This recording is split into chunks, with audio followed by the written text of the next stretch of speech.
All right, so let's go ahead and get some tips for this. Now, I've got a lot of tips set aside here. I got these in recently. I think might actually do pretty well. They're feather tips with a bit of that antiqued look to them. I have some regular, just brass and that silver coloring as well. I've got the good old classic tips here. These could do pretty good. Now for something this size, this is a bit of a smaller bolo. I don't want to do a big, huge, massive tip. It's a really good material though, so I want to do something that'll help complement that and not something that'll just be a throwaway. I've got these that are nice and simple, but I really like these. Those first feather tips we looked at, let me check. One thing about these feather tips is this hole right here, I believe is 5 millimeters. Yeah, so it's a little too big for my cording. An important thing to pay attention to, that can make the difference between a professional looking bolo and just whatever someone happened to pick up off the street. Now, that being the case, I think I'm gonna go with these gold tips right here. Let's go ahead and put them on.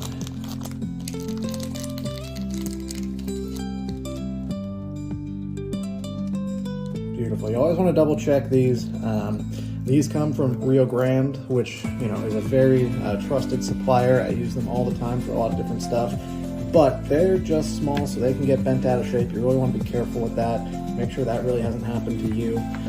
One thing I like to do when I'm gluing is if you put your glue actually on the tip of your bolo tie here, or your cording, you'll be able to really get that inside the tip. So there you go. As you can see, I've built up a nice bead there. I'm gonna do the same on this other one. Yeah, beautiful. So they both have these nice big globs of epoxy. Now you want to make sure to always seal your epoxy back up so that way it doesn't leak out. And go ahead and put these in here. Now you'll probably get some on the side. E6000, one of the reasons I like using it is it's good cleanup later. Got that glob right on my thumb here. So another important thing, there's a seam on these. You want to make sure your seam faces pretty much the back there. Now we can wait to actually crimp this down. You see it has the crown around it, so we'll push all those in together later. Now we've got the other one here. We just want to slide it on.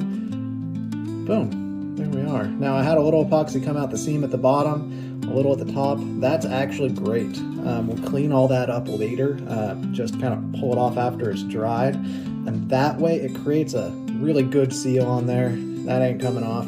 We'll leave this to set. E6000 you want to give at least a day on. It really will stay goopy for quite a while. Anyway, thanks for joining me, guys. Hope you learned a little bit of something here. Let me know if you're a bolo fan and if you make bolos, kind of what your process is.